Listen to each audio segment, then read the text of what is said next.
If a Democrat runs who resembles Bernie Sanders, who says he's a democratic socialist, Donald Trump is going to get reelected. Former Starbucks CEO Howard Schultz during a Fox News town hall last night saying Democratic socialists don't have a shot at winning against President Trump in 2020. My next guest has his own bone to pick with socialism, inviting Democratic Congresswoman OCASIO-CORTEZ to an event tonight celebrating free market success stories. We did reach out to Congresswoman OCASIO-CORTEZ for comment. We have not yet heard back. GOP donor Foster Freeze joins me now. Foster, what was the idea behind this invitation? What was your thought process for this? Well, I think she's such a remarkable young woman. She's bright. She's someone who's going to be around for a while. And I think it would be amazing if she could see how so many of Americans came from absolute poverty and humbleness and achieved great success. And I think that's the American dream, which if she saw more of it in action, she would be on a different wavelength in terms of her policies. So I think it's a way we could help her get exposed to people and ideas that she hasn't really seen too much. Have you heard back from her? We have not, and if she's listening, we're going to save her a seat, and so if she comes in the last minute, she'll have a place at the table to hear the great presentation tonight. Did you tweet the invitation to her? Yeah. Next time you got to tweet it, Foster, you might get you have a much better chance of getting a response. Take my word for it. Okay. Now, you're talking about, these success stories. The fact of the matter is that you're a living example of this. You're a living example of what really is the personification of America, because you are you're rags the ultra richest kind of guy, aren't you? Well, I truly have been blessed. My wife and I sit on our Cody Ranch deck and we look across the prairie and the mountains and say, I'm a little bit concerned there could be an accounting error.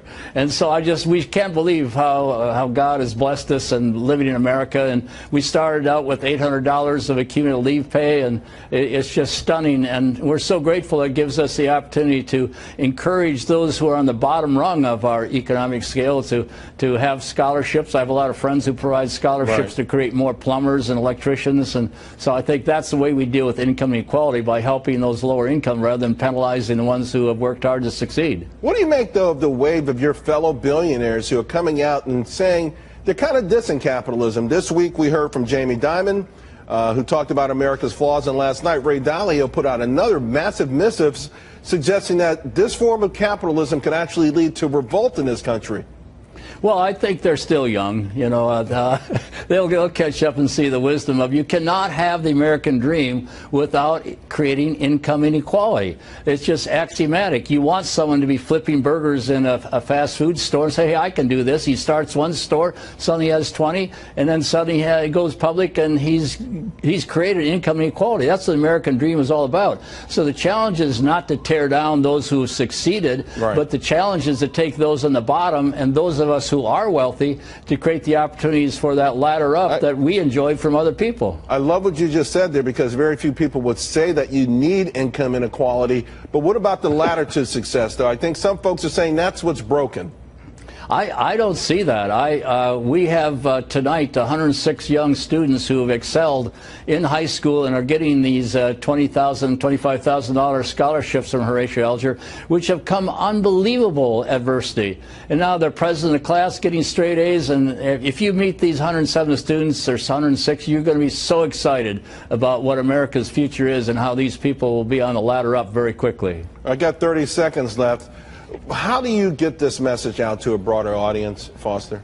Well, I think you get to know Charles Payne well, and hope you'll invite me back, and we can go in greater depth on it. And I think we have to use the social media to let people know, you know, when people throw out these terms, they got to think about it carefully. Income inequality is what results from the American dream, and so the way we deal with it is by helping those on the poor rung. So you are the personification of it. Good luck with your event tonight, and I hope the Congresswoman shows up. Democrats are moving forward with a plan to subpoena the entire Mueller report, as Attorney General William Barr appears likely to miss tomorrow's deadline, which Democrats set to release it to Congress. He says he plans to send lawmakers a redacted version in the coming weeks. This as Republicans are shifting their focus now to investigating Obama-era officials' actions during the 2016 election. They say they want to talk with FBI Director James Comey ex-Attorney General Loretta Lynch, former CIA Director John Brennan, and ex-FBI officials Peter Strzok and Lisa Page. I want to bring in now Republican Congressman Devin Nunes of California, ranking member of the House Intelligence Committee. Good to see you today, Congressman. Great to be with you, Harris. Let's talk about how big a fight this potentially could be. Do you see Democrats getting an unredacted version of the Mueller report? I highly doubt it if there's grand jury testimony in there. But remember, I was actually the first member of Congress to say that we not only need the Mueller report, which I actually call the Mueller dossier because I think it's written by partisans and I don't think there's a lot in there. But what I am interested in learning is how exactly did Mueller's team create this report? Because we know he had a lot of partisan actors in there. So I want to see the underlying information. I want to see the interviews that they did. I want to see who they subpoenaed. I want to see if they had any wiretaps. Because we know that these cast of characters, 2 were kicked off early. We've already caught them of taking exculpatory evidence against Americans and leaving it on the cutting board floor. So we really do want to see not just the report, but the underlying information. You know, as American people look at this, there has been at least some thought that William Barr always has promised that he would do what he could per rules and regs. Has any of that changed? No, I think the Attorney General wants to do anything and everything he can. I think full transparency is in order.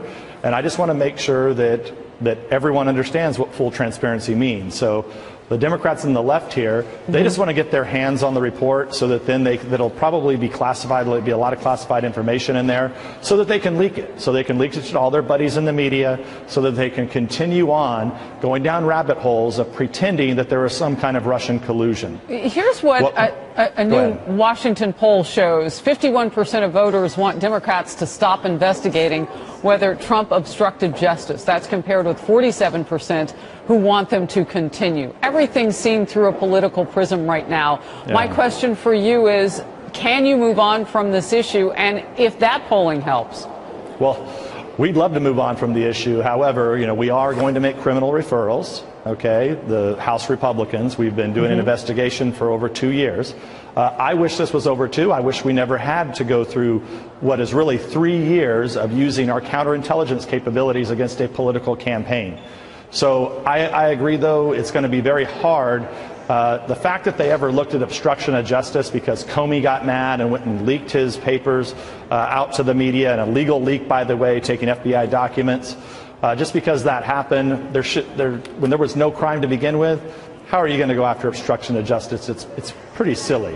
But I do agree the American people are split, and that's why full transparency is in order, which means we need to know everything that went into Mueller's dossier. We really need to know how they got that information. And you've already said you would support and you push for seeing all of it with the Mueller report as per what can be released. Republicans are looking to shift the focus, though, investigating the investigators. And we have them up on the screen here. These are Obama-era officials. Do you see that look back as being politically risky at all? Well, it should be no surprise to anyone who's out there who's followed the work that the House Republicans have been doing on the Intelligence Committee. We were the first to come out and say that something was really wrong here, something stunk.